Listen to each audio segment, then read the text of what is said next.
Jamie Lissow.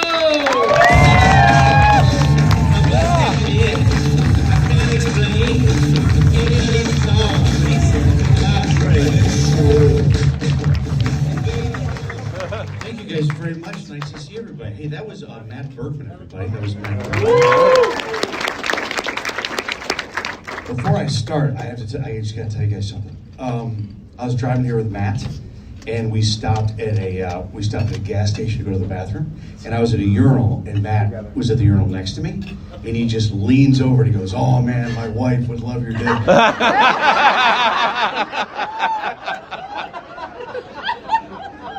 At the time, it made no sense. But now I get it. Well, thanks for coming. Thanks to those of you that watch me on Gutfeld. I truly appreciate that.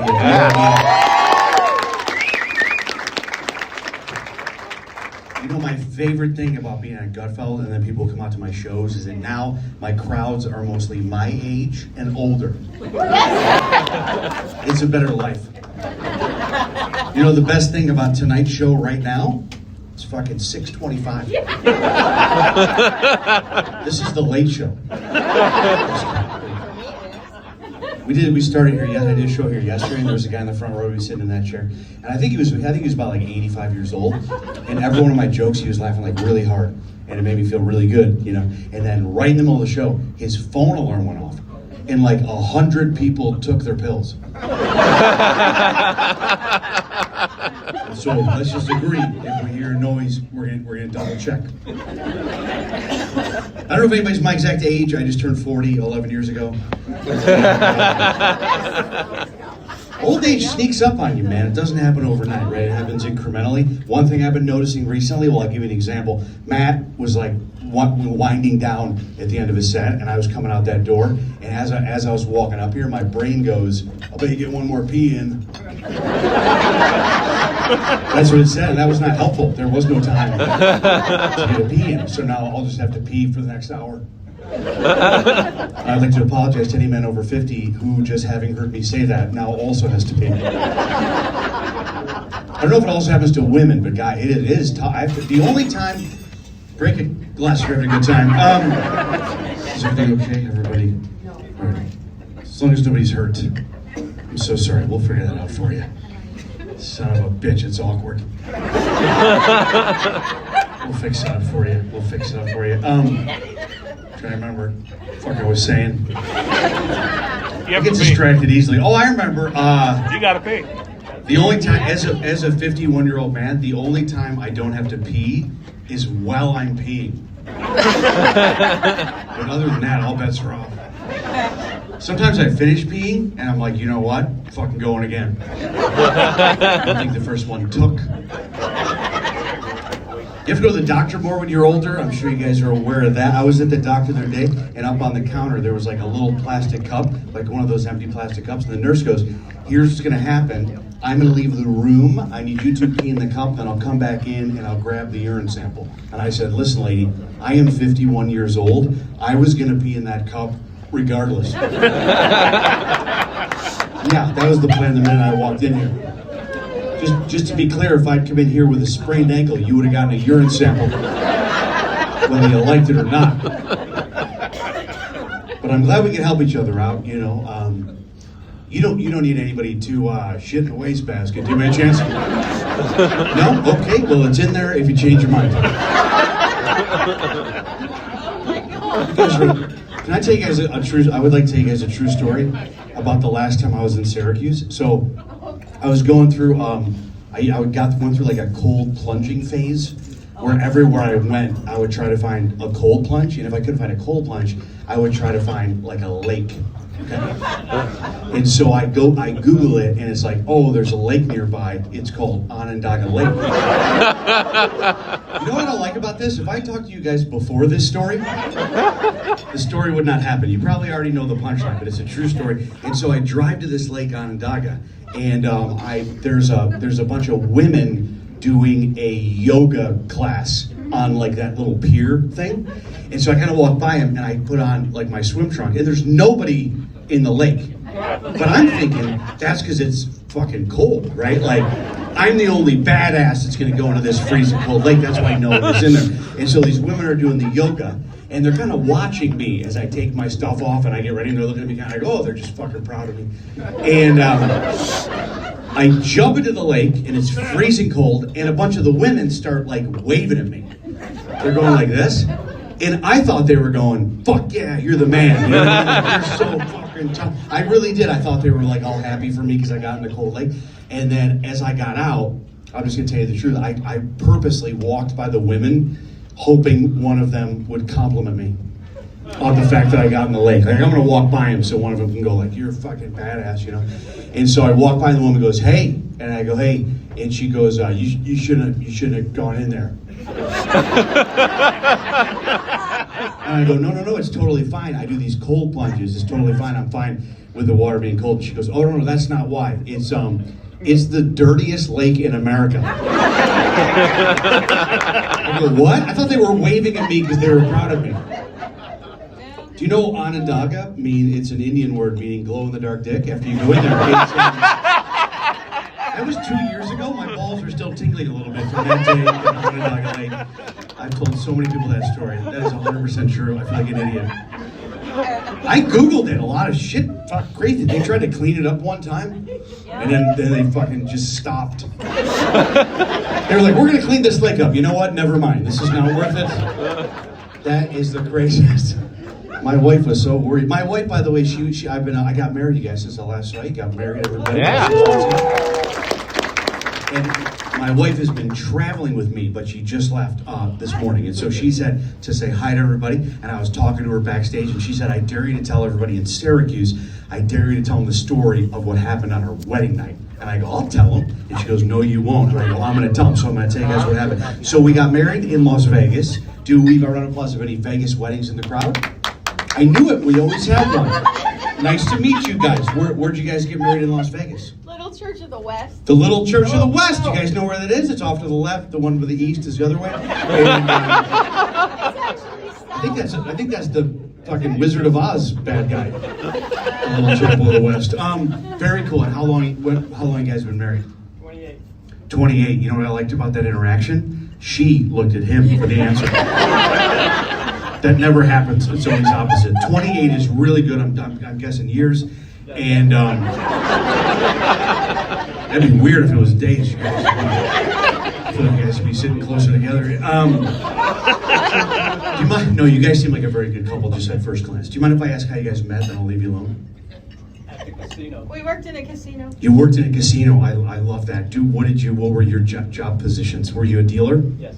And That's- then floor supervisor.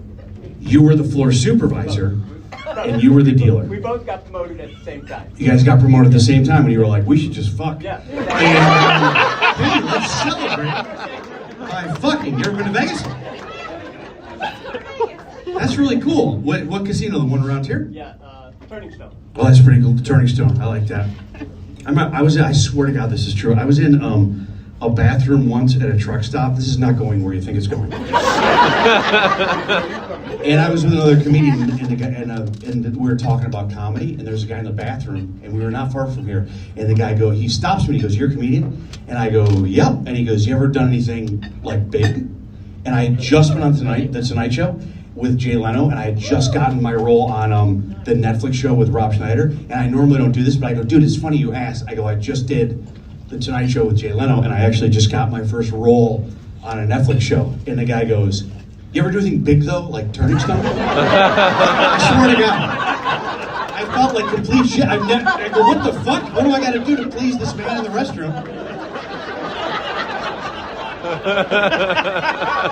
That was a true story. I remember that day like it was yesterday. I remember I was in the stall, and it was, I don't know if you guys ever had one of those. It was not one of, I was glad I had taken the shit away from home. You know what I mean? It was a bad one. And when I left, the toilet threw up in the sink. That's what happened. And, it's a long way to go for a shit joke, but very nice to meet you guys. 28. Anybody longer than 28? I'll bet there's somebody longer than 28. Oh, sure. Do we have any 40s in here? Married 40 years? We do? Okay. What about anybody 50? We have a 50. Look at you guys right there like you're under the light specifically for this bit. Congratulations. How many exactly you guys got? 52. That's a good long time. Good for you guys. You can clap for that, of course. Nice. Do you mind if I ask how you guys met? Then I'll leave you alone. How'd you guys meet? How'd you guys meet at? Do you remember? Your parents introduced you? I think that's very sweet because nowadays it's always the apps, right? Back in the day, those guys, that's a fucking arranged marriage right there, basically, is what happened. Because their parents met. That's pretty cool. I don't like any of the apps, dude. I had very little. After I got divorced, I tried them for like a little while. I tried out. I had no success. I went on that Farmers Only. And, they don't tell you, but it's for farmers. And the girls, they don't want to go out late. They got to get up at 4 in the morning to milk the cow. They don't want to hang out with you. And that's what I wanted to know. I wanted to meet one of those girls. I was like, that grip strength has got to be. And then I met none of them, and then I just gave up. I go, let me just order a sandwich, So I went on Grindr to order a Grindr. And that is not what that is. That is not. I'm so glad I ordered the 6-inch. But here's my story. That got dirty. Well, I'm happy for you guys. That's a good long time. So here's my story. We got married in Vegas in the afternoon. And after we got married, we went back to the hotel room. And I said to Eric, I go, hey, do you know that weed is legal in Las Vegas? Would it be fun if we went to a dispensary and we got like some little gummies or something? And she goes, oh, I think that'd be a fun way to spend the night. So I went to this dispensary. I don't know what I'm doing. And I walk over to the counter and I go, hello, sir. Can I please have 2 of your beginner weed selections? Just some kind of entry-level weed situation. We are not weed smoker people. And the guy said, yeah, I gathered that from your use of the term weed smoker people. An entry-level weed situation. No one has ever said those things before. I would try to never say this again if possible. And I go, whatever, give me just, I don't know what I'm doing, just give me like a weak one. And so he gave it to me, and I went back to the hotel room with Erica, that's my wife's name, and I took it, and 10 minutes later, I was feeling extremely high. Like, very high. What I think the guy did was, I think he wasn't fucking listening. I don't think he heard a word I said, and I think he might have been high. The whole place smelled like weed. And I was feeling it, and I look over, and Erica looks like she's feeling it, like her eyes look a little red. And then Erica goes, Jamie, I have some bad news. And I go, what is that? And she goes, I think that I am too high to have sex. To which I responded, I have some even worse news. And she goes, what is that? And I go, we just had sex. We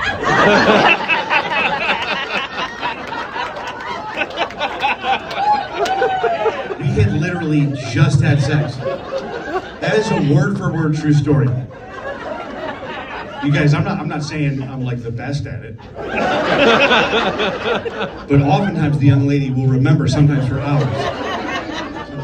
Sometimes you gotta write jokes, other times your wife just gives you one.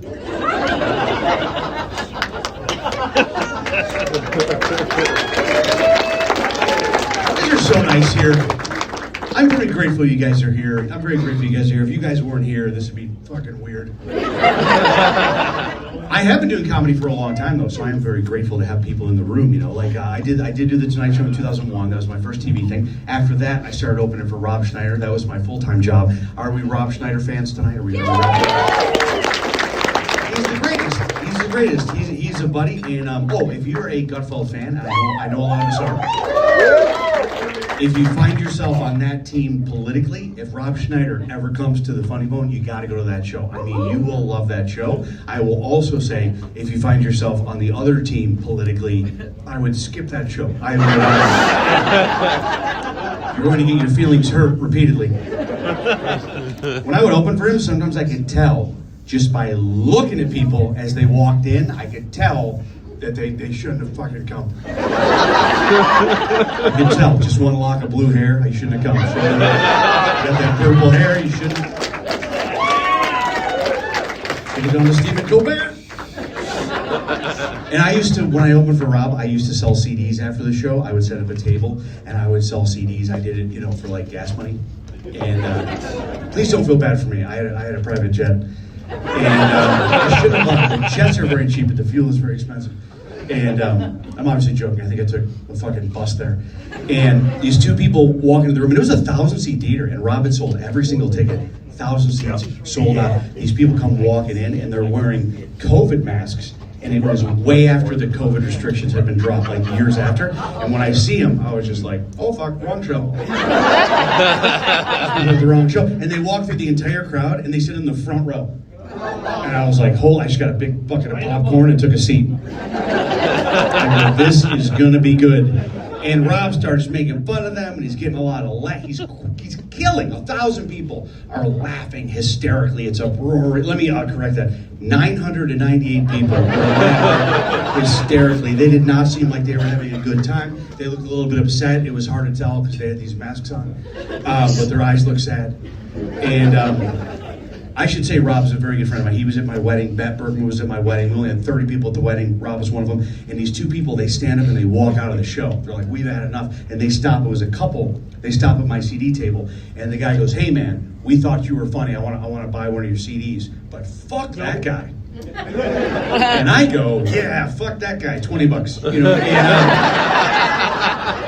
to this day, I don't know what came over me. Rob is a dear friend of mine. But I just really wanted $20. I feel bad about that. I like this job. This is the only job I'm qualified for. I've tried other jobs. I never did good at the job interview. That's where I would always lose. And I would always try to be funny, try to make them laugh, and they never would. I remember this one time the guy goes, where do you see yourself in 5 years? And I said, almost 5 years sober, I would guess. No laugh, no job. I used to own a tattoo shop. I don't know if some of you may know that. That was one of my jobs I had. I used to own a tattoo shop, and we specialized in helping people that got a tattoo of someone's name that they were in love with, and then they would break up with that person. That's where we came in. We didn't do tattoo removal. We were just really good at writing, is a bitch. And then you get to keep your original tattoo. That's the best case scenario. I've always had weird jobs. I only had an office once in my whole life. I was on a radio show, and they gave me my own office. And when I walked in the first day, I noticed the people in the offices had pictures of their children up on the wall of their offices. And I said, I've never had an office. I want to do that. So I took pictures of my kids, and I put them on the wall. And I only then did I truly get why you guys do that sometimes, right? And so in the middle of like a very stressful, hard work day, you look up at those little faces, man, and you go, man, if it weren't for you motherfuckers, I wouldn't even be here. You know what I mean? I don't even need this second job, son of a bitch. Yep, so looking at them every day. There's so many important jobs in the world, man. We have our obvious ones. We have like our, military, police, firemen. If any of you guys are out there, thank you for what you're doing. And then I think another job that doesn't get as much credit. Do we have any teachers by round of applause? We have any teachers out there? We always have teachers. Thank you for what you do. And would someone mind telling me what grade you teach? I heard a clap there. I heard a clap there. And I heard one over there. Would somebody tell me what they teach? Special ed. That's very. I don't know why that person's laughing. I think that's a beautiful job. I feel like that's a beautiful one. That's really cool. Thank you for what you do. That's very special. No pun intended. And what grade are we teaching up front? I heard a clap over here somewhere. Sex education. Sex education. That's another. Those are very different. Those are two very different. You know what I mean? You're telling them about dicks. You're asking them to please put it away. And, very different.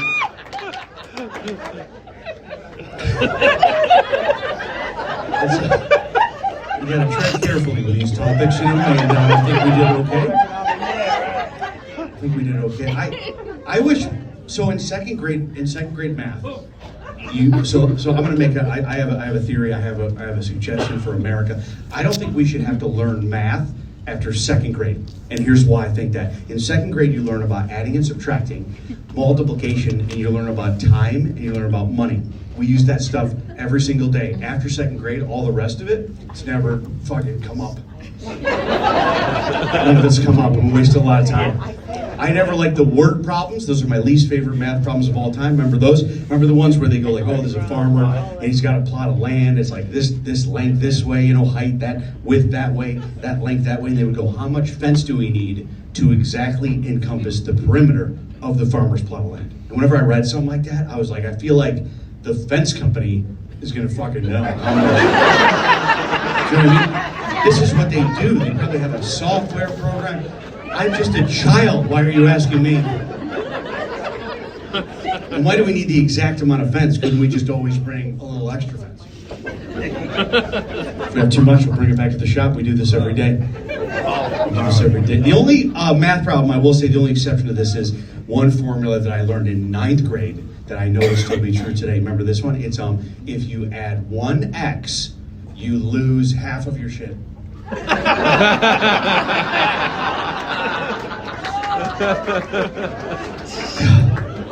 That one takes a minute, but then you get it and you go, oh fuck, he's right. I know I make a lot of jokes about my ex-wife on the program. By the way, all the stuff I say about my ex-wife, all that stuff, it's just jokes based on facts. It's just like silly stories I've come up with based on things I saw with my own 2 eyes. I am jealous of people. I am jealous of people that get divorced and they don't have children. Oh, you have no idea how lucky you guys are. Because what happens is you like love each other, and then time goes by, and then you decide we hate each other, and then you guys go, well, let's just never see each other again. And it's wonderful. It's a beautiful thing. You guys didn't find love with each other. You were adults. You went your separate ways. You went elsewhere to find love. When you're married with children, it's very different. When you get divorced, you go, oh, I fucking hate you. You know, and they're like, oh, I hate you too. And you're like, all right, see you Tuesday at the recital. All right, pick this up again. And then every day after that, fuck me.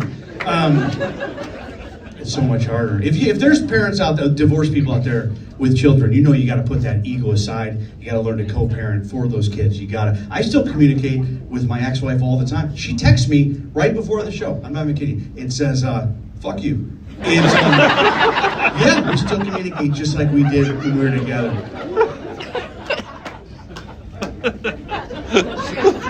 So we have some teachers. Do we have any? My wife is in the medical profession. We got anybody in medicine? Anybody doing that? You guys are the perfect table up front. You're willing to do anything I need. Of those that clap, anybody got any doctors out there? Is there a doctor? Some you got pointed at, but you didn't really want to volunteer.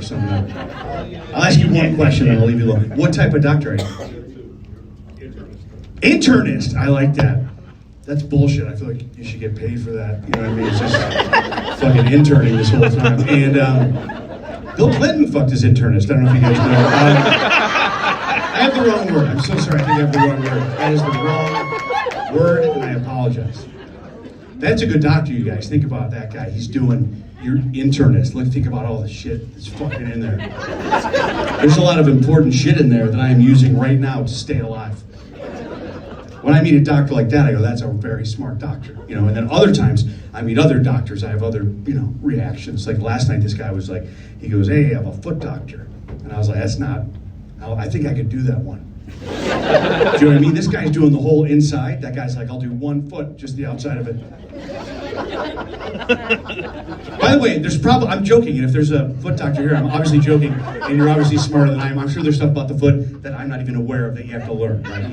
But you got to learn about that one that went to market, right? That's something. And then, what about the one that had none? That's 20% of your toes. There's a lot of stuff. All I'm saying is if someone in the front row starts joking, and somebody goes like, oh my God, is there a doctor in the house? I'm just saying, if you're a foot doctor, maybe let's sit this one out. Let's let the internists handle this shit. You know? What are you going to do, massage their feet? Will they die? How are you going to contribute? Take 2 insoles, like, clear! That doesn't work. You're just pretending. You're pretending that does something. My wife's a doctor. When I met my wife, I go, what do you do for a living? And she goes, I'm a doctor. And I go, wow. I go, what type of doctor are you? And she goes, I'm a gynecologist. And I said, you were going to think I'm making this up, but that is exactly what I would have picked. I just feel like we're going to have a lot to talk about. I'm sure you've read more books, but I'm pretty sure I've looked at more magazines. My wife is so much smarter than me, I don't even know how she puts up with me. I learn something new every day, every single day. I learned another 100% true story. Last night, we're in the hotel room, and she starts running her fingers through my hair. And I, as a guy, I go, oh, is this about to be sex time? And she goes, nope, looking for cancer. And I go, when you're done looking for that, maybe you can help me find my boner. It was just here. It was just here. I literally just saw it, and it is nowhere to be found. It was literally right there by my hand. I feel like if you look long enough, it'll come back. Holy shit. I learned yesterday, I did not know, I'm not trying to make a joke, I didn't know, I thought if you're a gynecologist, I thought you had to be a woman. I didn't know that there were male gynecologists. I thought they were all women. And Eric goes, everybody knows that there are male gynecologists. And I go, everybody did not know. 50% of this couple just found out. And I found that out yesterday at noon at lunch. And I'll be honest with you guys, it's all I've been thinking about. I've just been really thinking about it, because if there are male gynecologists, if that's a real job, and we've agreed that is, that means that like your butthole doctor, he could have fucking picked that.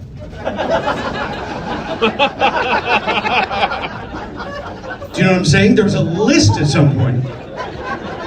And he was like, vagina, no thanks, swipe right. And he was like, give me that butthole, that's why I went to school for so long. And that's wild. That's a job I could not get. If there's a male gynecologist, I go, heck, more power. Props to that guy. That's a job I could not handle, you know? What do you do if your first patient comes in and it's like a gorgeous woman? You know, she starts taking her pants off. You start taking your pants off.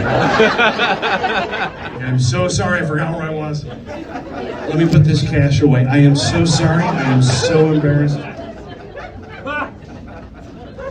Oh, I learned something yesterday. I was at the airport, and I was going down a really steep flight of stairs, and it was very steep, and I was holding a big piece of luggage in one hand, like a heavy piece of luggage, and I had on a very heavy backpack, and what I did was, for balance, I reached over and I just grabbed hold of the handrail to balance myself.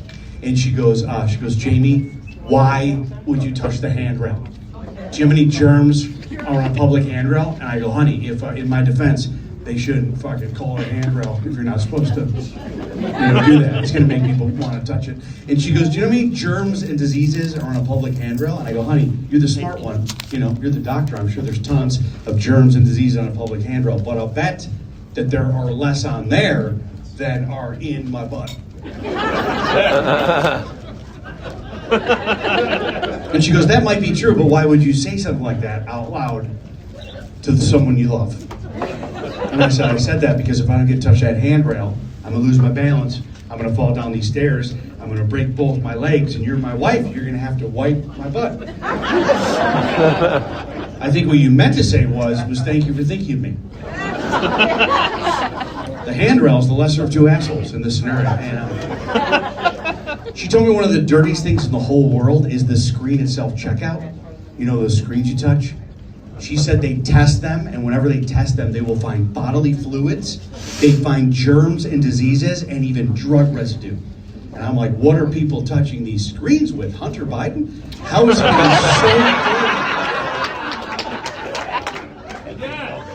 Fuck that guy. I like making fun of Hunter. I don't know, and I'll tell you the truth, I've seen all his movies. He's fun to make fun of. I feel like he's had a pretty easy life, and he's just sort of thrown it away, man. He's the president's son.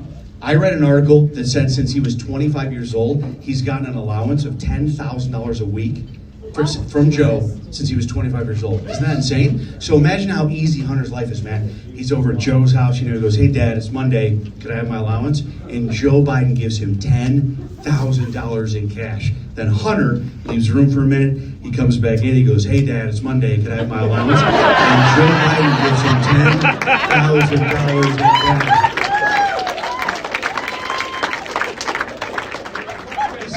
He's so fun to make fun of. Come on, he's fun to make fun of. But Erica's been really taking care of me, though. About 6 months ago, she goes, hey, Jamie, I just want to let you know that next Tuesday, I have scheduled you for a colonoscopy. And I said, honey, you're the smart one, you're the doctor. But I thought with that particular procedure, I thought you had to ask the guy if he fucking wanted one. I didn't know you could just sign up someone's asshole for something, with no consent. I feel like my asshole should have been CC'd on an email at some point. And she goes, well, it could save your life because it's one of the best ways of early detection for like cancer and stuff. It's really good to have it done. And I go, yeah, I know, but I don't. I'd rather not. And she goes, what's with guys in colonoscopies? Like, what's your big problem with it? And I go, mainly my problem, it's just what it is. Yeah, because I've heard some stories. I've heard stories, and you know me. You know, I like to have my butthole put away, mostly, like hidden away. I actually have it on me right now. You guys wouldn't even know. If I hadn't told you, you would not have even known. And I said, correct me if I'm wrong, but in the colonoscopy, my asshole is the reason we're all gathered here today. There's me a bunch of strangers circling it like a drain. One of them brings a camera, I heard. What's he doing with that camera? Is they're going to stream this to friends and family? Is there a link? She goes, no, there's nothing like that. It's a great way to make sure you have the best chance of living your longest life. And she goes, I'd love you to do it for me. I love you, and I would like you to do this for me. And I go, all right, that's very sweet. I will do it. And she goes, the good news is a friend of mine is going to be doing your colonoscopy. Thank you. I go, yeah, I don't like that at all. I got a couple of questions. My first question is your friend a doctor? That's a fair question. I don't want to be some gut-filled fan with a GoPro. You know what I mean? Wants to do us a favor. No, thank you. I'll pay full price. She goes, yes, he's a doctor. He's one of the premier colorectal surgeons in the country. And she said he's never made a mistake in all his years of practice. She said he's literally the best there is. You're in good hands, small hands. And she said, she goes, it's been his passion since he graduated from medical school. And I go, yeah, I could have done without the last part. Do you know what I mean? I don't think passion's necessary for this transaction. I'd actually like to request a passionless colonoscopy if that's available. I would like us to both kind of not want to be there.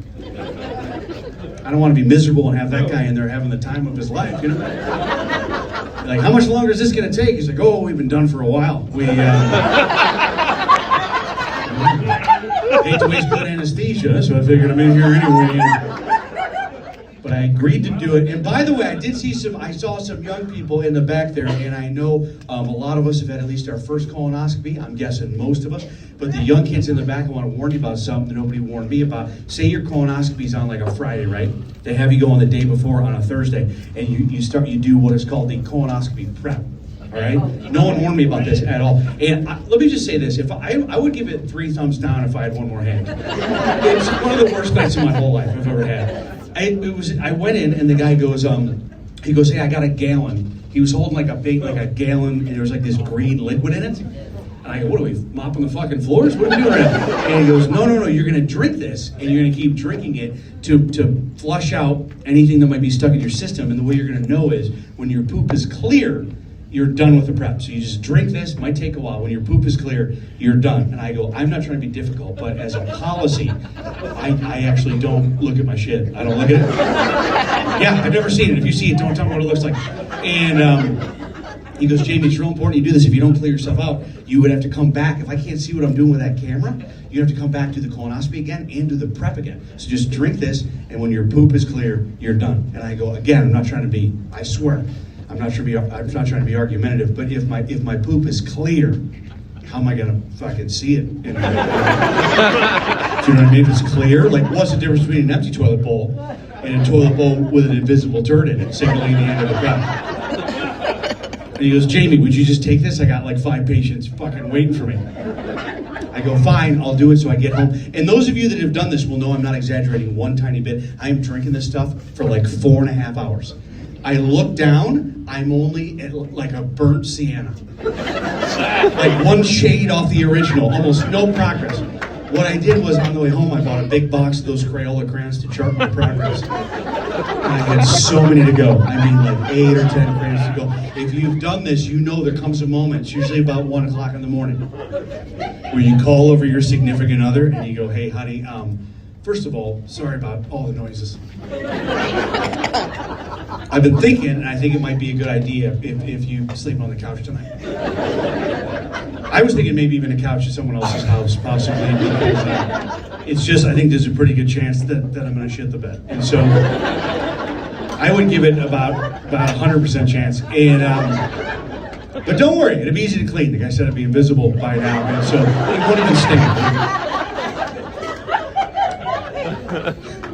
I did the best I could, you guys. I did the prep the best I could, and then I show up the day of the procedure, and I'm very nervous, and I walk up in there, and the guy's there, her friend, and he goes, hey, Jamie, you know, it's going to be easy. Here's a hospital gown. Why don't you go in that bathroom right there, put it on, come right out. We'll get started in a couple minutes. I go, okay. So I put on a hospital. I don't know about you guys. I've never once put on a hospital gown.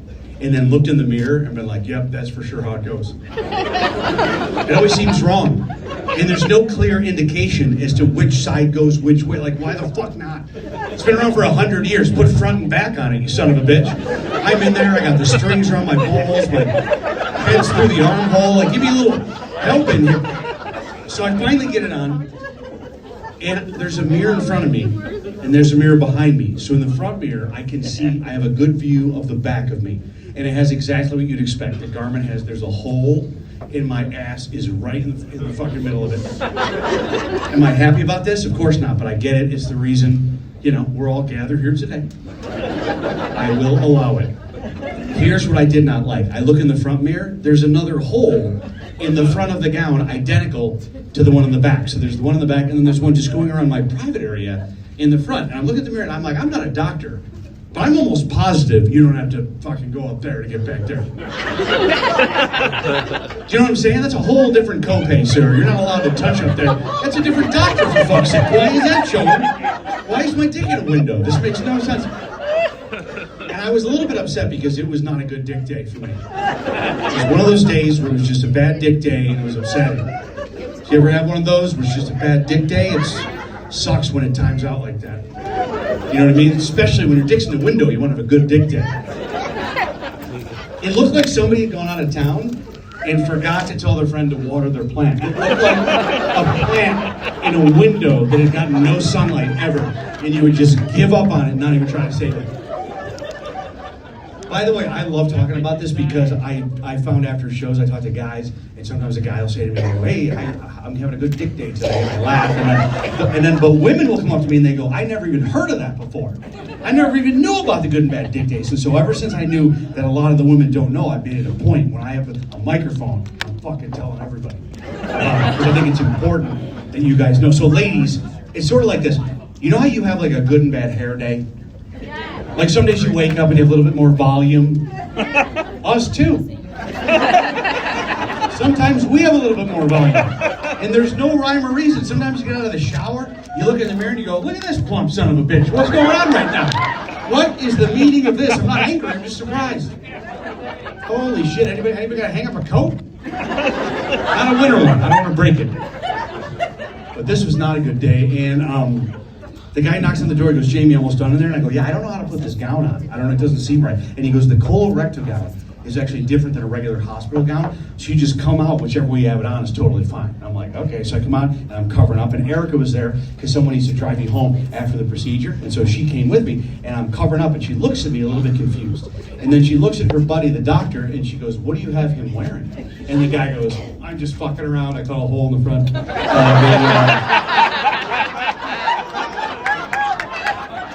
This is something that happened to me.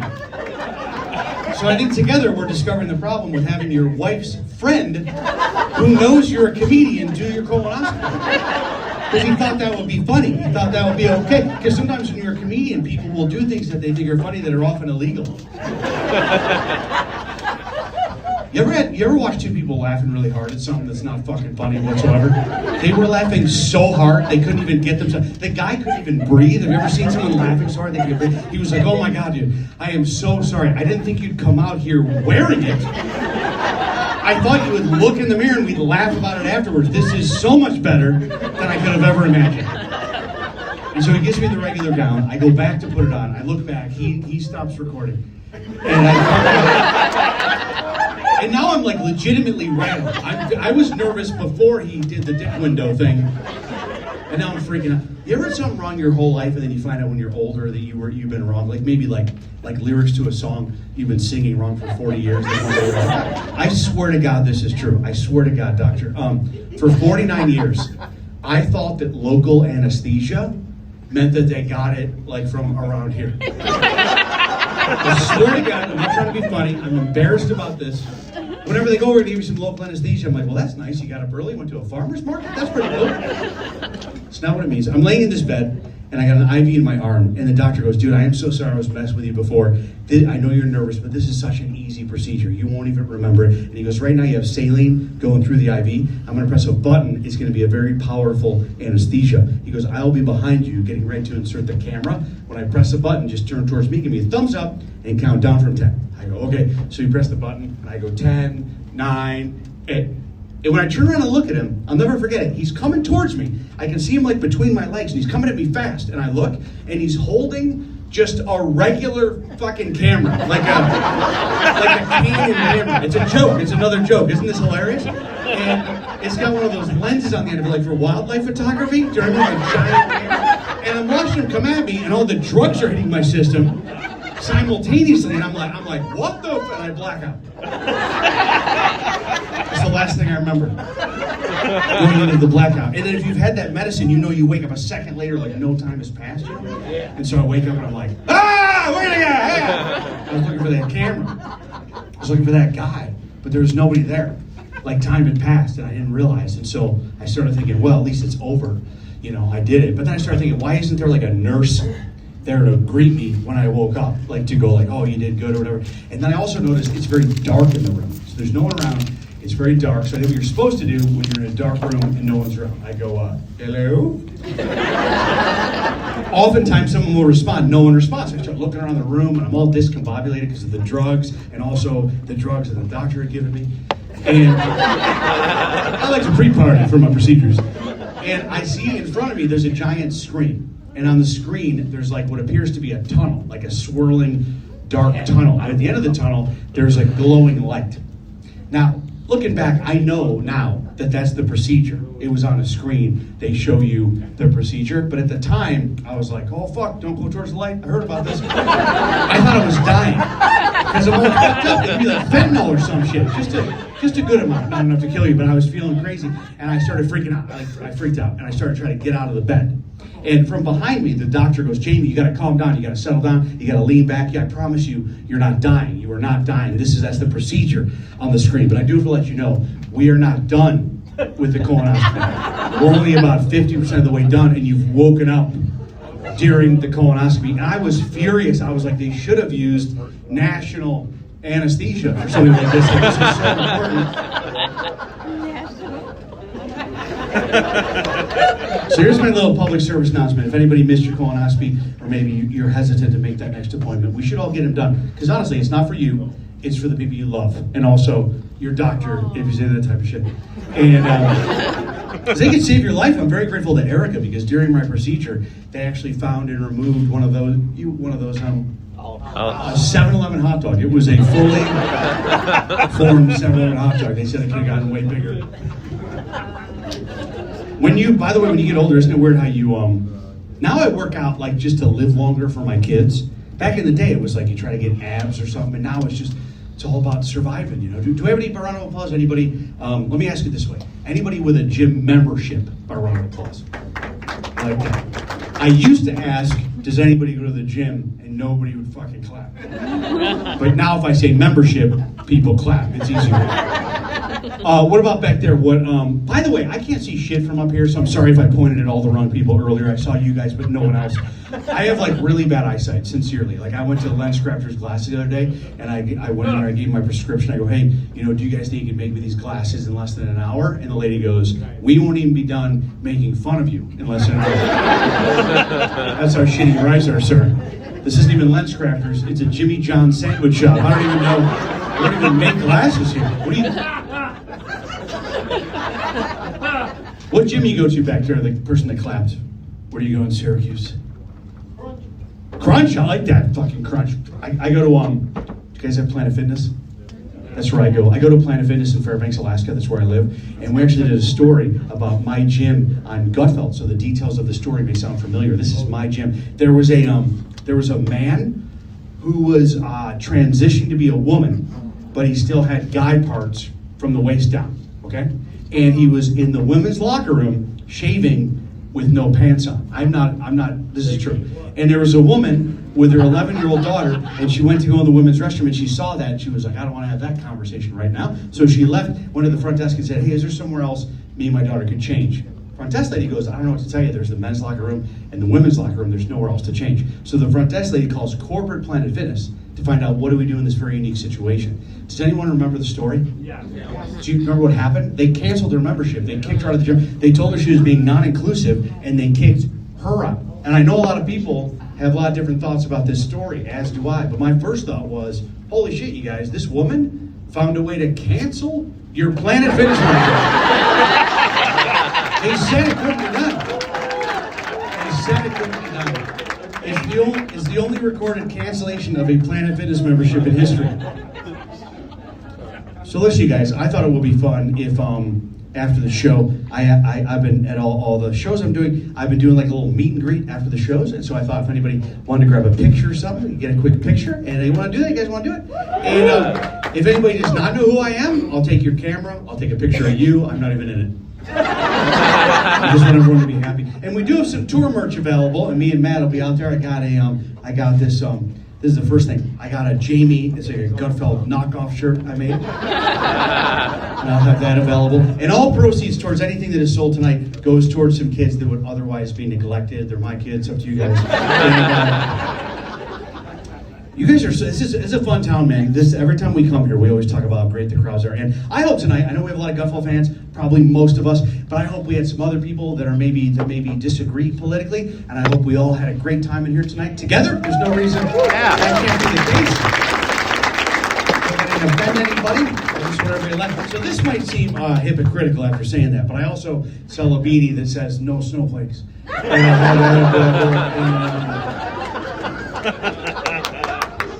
If you don't know what it means, just don't worry about it. And if someone gives you shit for wearing my hat, you just go, no, I'm trying to quit cocaine. So Hunter Biden has one of these without the red part. Doesn't have the little red cross through the middle. I thought it might be fun if we did some little crowd participation. I thought it might be fun if anybody had like a Gutfeld question about either Greg or the show or about me personally or about a guest down there. I will make a deal with you guys. I will tell you guys anything you would like to know as honestly and openly as I possibly can, as long as we agree, whatever I say, we just keep it between us. I don't say anything. So while you're thinking, if you have a question, maybe think about it for a minute. I'll tell you a few more jokes, and then we'll do some questions if anybody has a question. So I'm very into technology, like a lot of guys are. I just bought my first pair of virtual reality goggles. I got some of those. I bought Apple's version. It's called the Apple Vision Pro. They're very, very cool looking. Would you believe this morning there was a news article that said the Apple Vision Pro, the one I got, will never be compatible with pornography. So here's my question. Would anyone like to buy my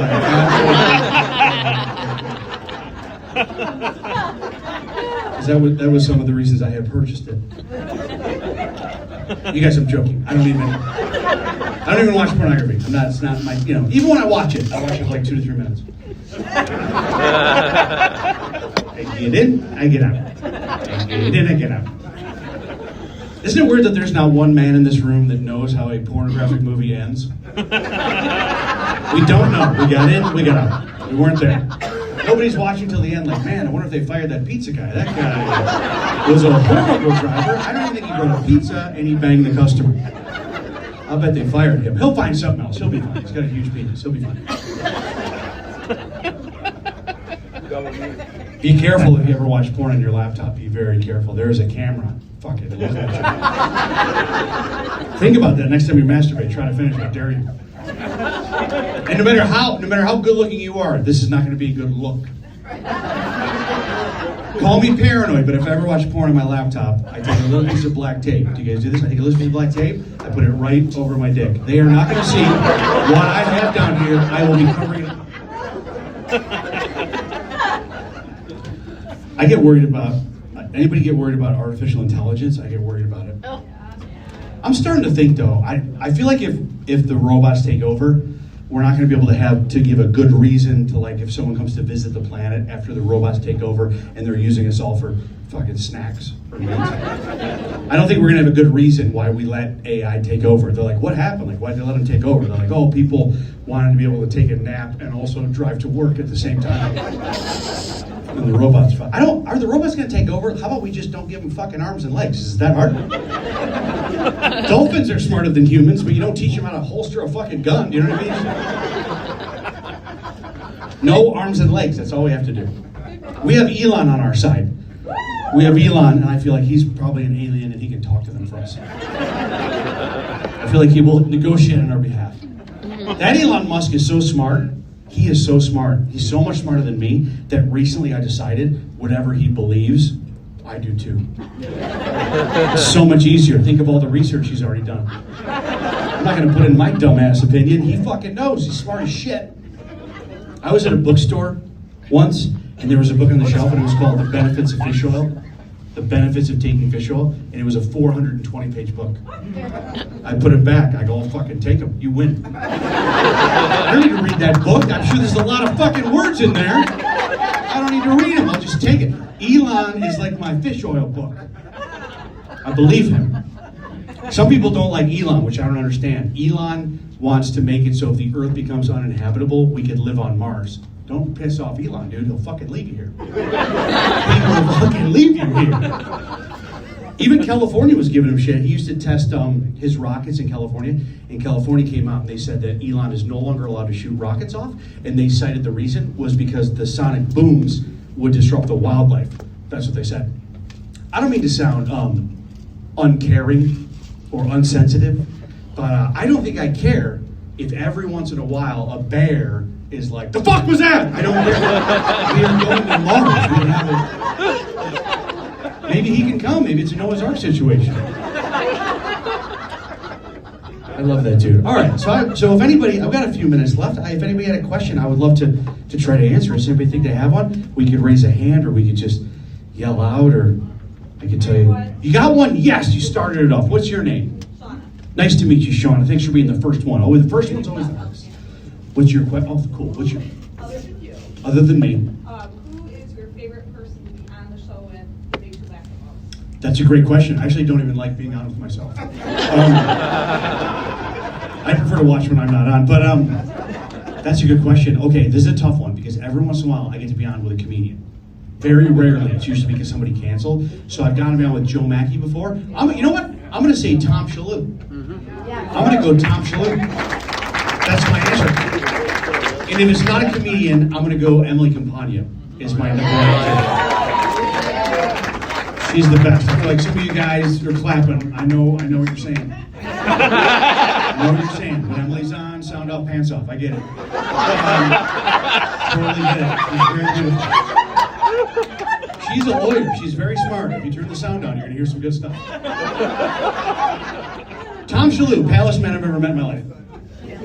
Palace man. I went to the beach with Tom Shalhoub once, and he had sunscreen. He goes, "You want to use some of my sunscreen?" It was SPF 100. I didn't even know that was fucking a thing. It had a picture of a baby on it. I squeezed the bottle, a t-shirt came out. It was not even... It was very bad. I went to a tanning salon with Tom Shalhoub once, and they said, "We're going to start you guys off gradually, Tom. We're going to have you just read a book about the sun this week." We were so bad. We were worried. It's very bad. That's a great... I like that question. Does anybody else have one you've always wondered? What do you got over there? What do you got? Who's my favorite person on The View? Well, wait, I'm going to really think about it. What if I had to pick? Who would I have lunch with? I feel like if I went with Joy Behar, I wouldn't get to eat much of it. She would eat it all. I would have to go Whoopi because I would ask her about comedy. That's a fucking hard question, though. That's like if I'm on a boat and I got to save one of my kids. You didn't really give me like an easy answer. By the way, I don't even watch The View. I have a smart TV. It won't even come on. And,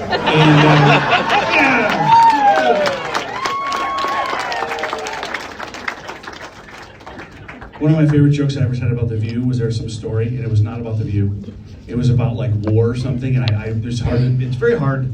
The A block is the very first, it's like Greg's monologue in the first topic. That's the hardest block for comedians because it's always something serious. Sometimes it's very hard. You know, they're talking about like immigration. It'll be like, knock, knock, who's there? Rapist? Dude, it's not funny. You know? Yeah. And I remember one time I said, Greg, he goes, what do you think about this war or whatever? And I said, Greg, much like they say when lunch is delivered to the set of The View, there's a lot to unpack here. That's how I can turn anything into a View joke. I will turn anything into a View or Dick joke. Great question, hard to answer though. Last thing about The View, I just don't think they should call it The View if there's nothing to look at. What if you got a hotel room and you paid extra for a view? And you open the curtains and fucking Whoopi Goldberg was out there. What would you do? What would you do? That's all I'm saying. Great question. Should we do one more? I got time for one more. Anybody got some hands here? What's your question? Then you're next. We'll do two more. Who cares? Who is your mentor for comedians? Oh, who's my mentor for comedians? I have an answer. I've been thinking about this a lot lately. My favorite comedian that I watched when I was growing up, that every once in a while somebody compares me to, like not often, but every once in a while, and it makes me so happy, Rodney Dangerfield. Rodney Dangerfield. I love that man. He was so funny. Remember he would say, I get no respect or whatever. I remember some people when because when I started on Gutfeld, I was like the miserable, broke, fucking divorced guy. And then I met my wife, and people messaged me when I said I was engaged. They messaged me and they were like, dude, you're fucking ruining everything. People messaged me online. They were like, dude, I think your happiness is as important as this character you're developing. And I go, I think it's okay to be yourself and honest with the audience. I think I think that people are gonna be happy. But even Rodney Dangerfield, like he went with that, I get no respect. He did it his whole career. And then sometimes you're watching him on Johnny Carson, and it's his 45th appearance, and he's like, I don't get any respect. You're like, I don't know, this is your 45th fucking appearance on Johnny Carson. There's a comedy club with your name on it in New York City. I feel like we would have been okay with him towards the end going, hey, I'm getting a little respect.